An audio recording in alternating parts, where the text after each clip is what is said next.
श्री कृष्णचंद्र भगवान की जय, श्री रामचंद्र भगवान की जय, श्री सरस्वती मैया की जय। देखिए, आज हम चर्चा करेंगे दंत धावन पर। दातुन कौन से वृक्ष की होना चाहिए, दातुन कौन से वृक्ष की नहीं होना चाहिए, कब दातुन नहीं करना चाहिए, ये भी हमारे शास्त्रों में बताया है कि दातुन करने से बीमारी की वृद्धि भी होती है। तो आप पूरा वीडियो देखिए, आपको विस्तार से जानकारी मिलेगी। ओदुम्बरेण दंता न धावेत, पारस्क्रिय ग्रह सूत्र में कहा गया है। गुलर की दातुन से दांतों को स्वच्छ करना चाहिए। दंत धावन हमारी दैनिक चर्या का अंग है। प्रतिदिन प्रातःकालीन शास्त्रोक्त वनस्पतियों में से किसी भी वनस्पति की हरी ताजी दातुन से दांतों को स्वच्छ तथा निर्मल बनाना प्रत्येक स्वास्थ्याभिलाषी पुरुष का कर्तव्य है। जो वनस्पति से दांतों को साफ करना हमारे प्रत्येक गृहस्थी का कर्तव्य है। सभी लोग इस बात को अच्छी तरह जानते हैं कि दांतों का शरीर में विशेष महत्व है। जिस आहार से प्राणी मात्र के शरीर की रचना तथा पोषण होता है, उसको पीसकर आमाशय के योग्य बनाना दांतों का ही कार्य है। क्योंकि मनुष्य के लिए आहार की आवश्यकता जीवन के अंतिम क्षण तक समझनी चाहिए। इस दृष्टि से यदि इन्हें जीवन का आधार कह दिया जाए तो कोई अत्युक्ति नहीं है। शरीर रूपी दुर्ग के मुख्य द्वार के यह सचेत प्रहरी यदि जरा भी असावधानी करें तो मनुष्य जीवन किसी भी क्षण घोर संकट में पड़ सकता है। इन दांतों की असावधानी से हम संकट में पड़ सकते हैं। इन्हीं विश्वस्त प्रहरियों के भरोसे मनुष्य कच्ची पक्की, सूखी, हरी, नर्म, कठोर, खाद्य अखाद्य सभी प्रकार की वस्तुएं खा बैठता है और ये उनको पीसकर जीवनोपयोगी बना डालते हैं। ये दांत ही ऐसे हैं जो हमारे लिए जीवनोपयोगी हैं। हम कोई भी कठोर चीज अगर खाएं तो उसको सीधा निगल लें तो वो हमारे लिए कोई उपयोगी नहीं है, उल्टी जाके आंतों में फंस जाएगी। इसलिए यही उसको चबाकर बारीक करते हैं और हमारे लिए लाभदायक बनाते हैं। दांतों के इस महत्व से परिचित होते हुए भी आज जनसाधारण इनकी रक्षा और पोषण के लिए कितना प्रयत्न करते हैं, इसका दिग्दर्शन 20 वर्ष की अवस्था में ही डेंटिस्टों की शरण लेकर नए दांत चढ़वाने वाले आधुनिक युवकों को देखकर भली भांति किया जा सकता है। पहले जहां असली 80-90 वर्ष के बूढ़े दांतों से चने चबा लिया करते थे, वहां आज 20-30 वर्ष की अवस्था में ही दांतों में पायरिया की बीमारियां लग जाती हैं। दांतों से खून आने लग जाते हैं और देखने में अच्छे भले युवक दांतों की खराबी के कारण अन्य अनेक बीमारियों के शिकार हो जाते हैं। बहुत सारी बीमारियां दांतों के कारण भी होती हैं। बहुत थोड़े लोग इस बात को समझते हैं कि दांतों के खराब हो जाने का तात्पर्य है मनुष्य की मृत्यु की ओर एक कदम, क्योंकि दांतों के गिर जाने के बाद फिर मनुष्य का आहार बिना चबाया या कम चबाया ही पेट में पहुंचता है। आंतों के दांत तो होते नहीं। इस आहार को रस रूप में परिणत करने के लिए आमाशय को अत्यधिक परिश्रम करना पड़ता है। परिणाम यह होता है कि कुछ दिन बाद उसकी शक्ति मंद पड़ जाती है और मनुष्य रोगी बन जाता है। दांतों को बलिष्ठ और अच्छी दशा में रखना कुछ कठिन नहीं। शास्त्रीय आदेशानुसार यदि हम प्रतिदिन नियमित समय पर दंत धावन करें तो 100 वर्ष तक भी दांतों के हिलने या गिरने का कोई सवाल ही पैदा न हो। लेकिन शर्त यही है कि वह दंत धावन क्रिया की जाए शास्त्रीय पद्धति से ही। मतलब शास्त्रीय पद्धति से ही आप दांत साफ करेंगे तो 100 वर्ष तक दांत खराब नहीं होंगे। आज की मनमानी विधि से नहीं कि प्रातः बाहर टहलने निकले, वहीं से दांतुन तोड़ी और करते करते घर का रास्ता पकड़ा। रास्ते में यार दोस्तों से गप्पे भी चल रही हैं, दातुन भी हो रही हैं और टहलना भी।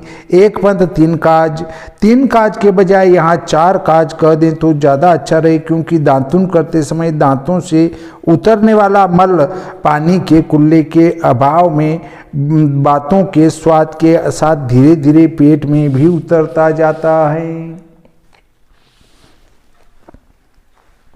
जो वहां जाकर पुनः फुंसी, फोड़े, खुजली, दांत वगैरह के सुंदर सलोने रूप में बाहर आकर दर्शन देता है, या पेट में कीड़े उत्पन्न करके भले चंगे स्वस्थ व्यक्ति को चारपाई का आश्रय लेने को विवश कर देता है।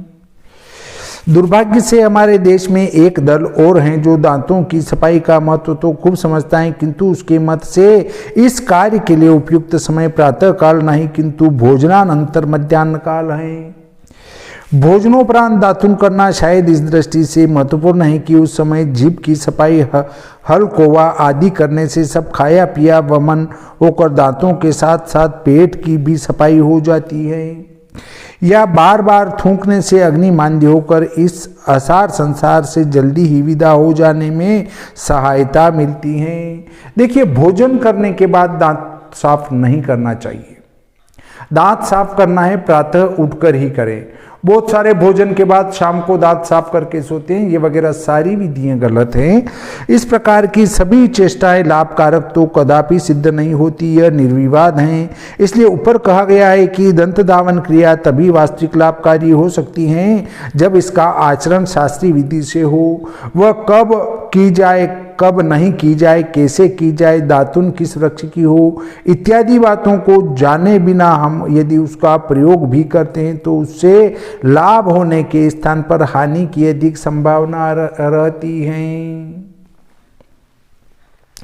अमुक काष्ठ से अमुक लाभ, कौन से काष्ठ से क्या लाभ मिलेगा, कौन से पेड़ की दातुन से दातुन करने से क्या लाभ मिलेगा। देखिए, दातुन का प्रयोग केवल दांतों की सफाई के लिए ही होता हो ऐसी बात नहीं। आयुर्वेद प्रणेता चरक एवं सुश्रुत आदि महर्षियों ने दांतों की सफाई के साथ साथ दातुन का प्रयोग चिकित्सा पद्धति के तौर पर अनेक रोगों की निवृत्ति के लिए भी किया है। आज जब हम उन क्रांतिदर्शी महर्षियों द्वारा निर्दिष्ट प्रयोगों की 100% सफलता देखते हैं तो आश्चर्यचकित रह जाते हैं। उदाहरणतया पाठकों के दिग्दर्शनार्थ आयुर्वेदोक्त कुछ प्रयोगों का निर्देशन नीचे करते हैं जिससे सभी सज्जन यथेष्ट लाभ उठा सकेंगे। देखिए, वदर्याम मधुर स्वर उदुम्बरे च वाक् सिद्ध्य अपामार्गे स्मृतिर्मेधा निम्बश्च तिलके श्रेष्ठ। यदि दांतों की सफाई के साथ गले में माधुर्य भी लाना हो तो बेर की दातुन करनी चाहिए।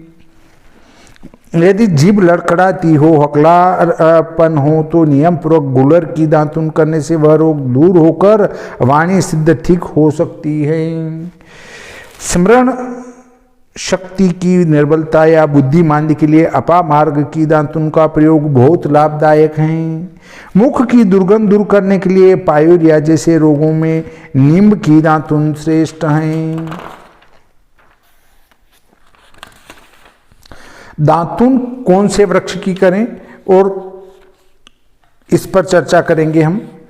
जड़ी बूटियों एवं वनस्पतियों के गुणावगुणों की खूब छानबीन तथा उनका प्रयोगात्मक अध्ययन करके ही प्राचीन शास्त्रकारों ने दातुन के व्यवहार में आने योग्य वृक्षों का निर्धारण किया है।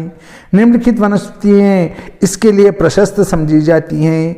करंजो दुम्बरो चूतः करम्बो लोग्न चंपको वदरीति द्रुमाश्चेते प्रशस्ता दंतधावने। देखिए, दांत साफ करने में जो वो आती है वृक्ष, उनकी बात आती है। करंज, गुलर, आम, चंपक, कदम्ब, चंपक, बेर, यह वृक्ष दंत धावन के लिए प्रशस्त हैं। इनके अतिरिक्त कीकर, नींब आदि का प्रयोग सुलभ तथा लाभकारी हैं। खदीर खेर का तो नाम ही कोशकारों ने खदीरो दंत धावन कहकर दातुन के लिए उसकी उपयुक्तता का समर्थन किया है। खेर की दातुन बहुत ही बढ़िया समझी जाती हैं।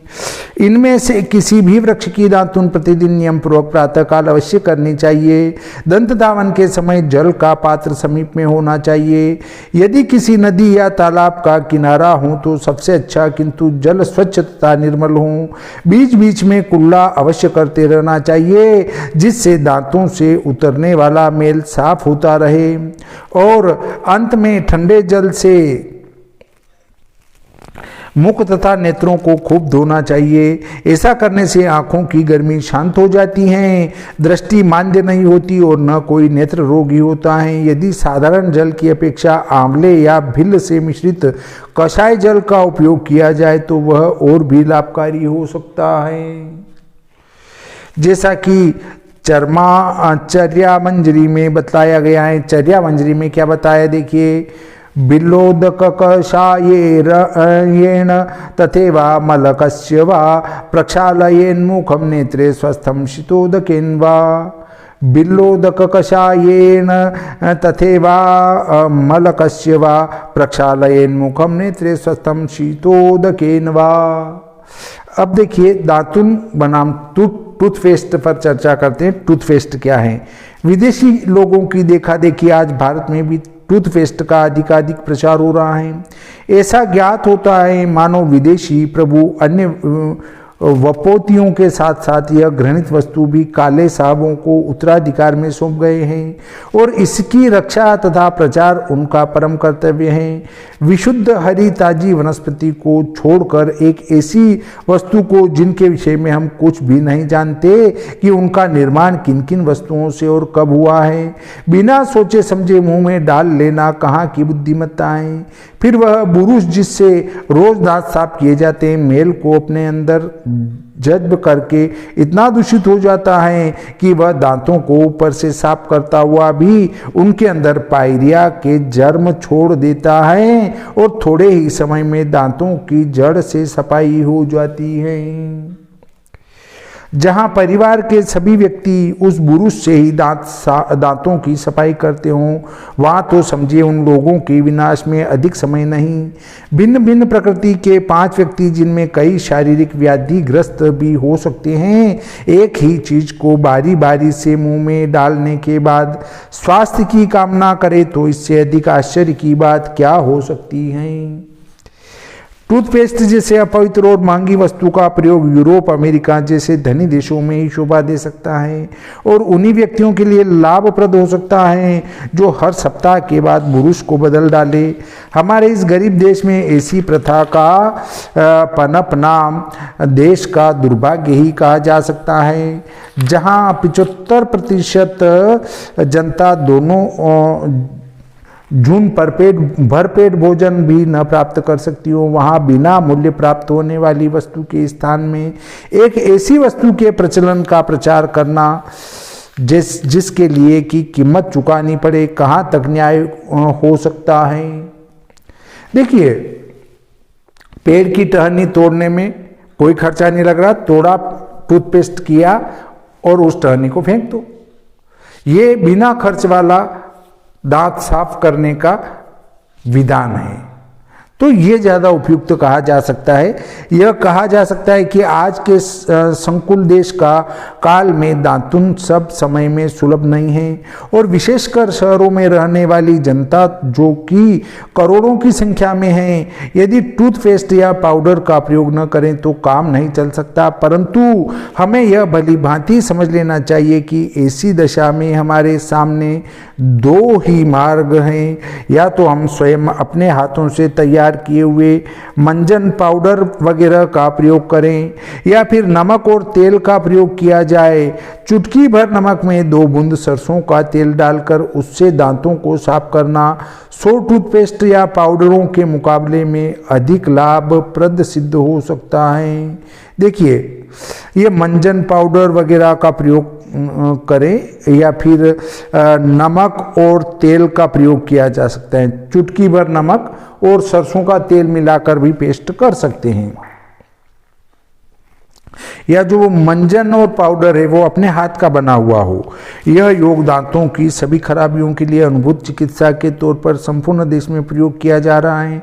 टूथपेस्ट का प्रयोग करने वाले सज्जन इसे अपनाकर व्यर्थ व्यय से बच सकते हैं। नमक और तेल दोनों ही हमारे खाद्य हैं, यदि उनका कुछ अंश अंदर चला भी जाए तो कम से कम किसी हानि की संभावना तो नहीं है, जबकि टूथपेस्ट में पड़ने वाली वस्तुओं के विषय में ऐसी कोई गारंटी नहीं दी जा सकती। पवित्रता तथा अपवित्रता के दृष्टिकोण से हमने इस प्रश्न को बिल्कुल स्पष्ट नहीं किया है, क्योंकि हम समझते हैं कि जिसने किसी वस्तु को असली रूप में जाने बिना ही उसे मुंह में डाल लिया है, उसका पवित्रता संबंधी विचार तो पहले ही समाप्त हो चुका है। इसलिए हम स्थूल दृष्टिकोण से ही प्रश्न को परखना चाहिए। कब दातुन नहीं करना चाहिए, इस पर चर्चा करते हैं। अर्थात दातुन किस परिस्थिति में नहीं करना चाहिए। दांतों का संबंध चूंकि समस्त शरीर के साथ हैं, इसलिए बहुत सारी शारीरिक व्याधियों की दशा में दातुन नहीं करना चाहिए। ऐसा करने से वह शारीरिक व्याधि बढ़ जाती हैं और करने वालों को लाभ की बजाय हानि उठानी पड़ती हैं। आयुर्वेद में बताया गया है। आयुर्वेद क्या कहता है, देखिए, मुखस्यपाके शोथे च कर्ण रोगे नवज्वरे शिरोरुजादिते शांते नेत्र रोगे मदात्यये त्रसिते चार्दिते कंठे रोगे ताल्वोष्ठजे गदे जिह्वामये दंत रोगे श्वासकाशावमीषु च पानात्यंज तथा जीर्णे मूर्छायां दुर्बले तथा हिक्का रोगार्दिते जंतो नेष्यते दंतधावनम्। अर्थात मुख में छाले पड़े हुए हों या सूजन हो, कानों में पीड़ा हो, नया बुखार, सिर दर्द, नेत्र रोग, प्यास आदि के समय, गला, तालू, होठ, जीवा की बीमारी में, दंत रोग में, खांसी और अजीर्ण के समय, शारीरिक दुर्बलता में, मृगी में और हिक्का रोग में अर्थात हिचकी आती हो, उसमें मनुष्य को दातुन नहीं करना चाहिए। इस प्रकार दातुन पर मैंने आपको विस्तार से जानकारी दी। अगले प्रकरण में हम लेंगे व्यायाम को, और व्यायाम क्यों करें, और भारतीय व्यायाम पद्धति, और यहाँ तक हम चर्चा करेंगे। तो हम आज का प्रकरण यहीं समाप्त करते हैं। श्री सरस्वती मैया की जय, श्री कृष्णचंद्र भगवान की जय।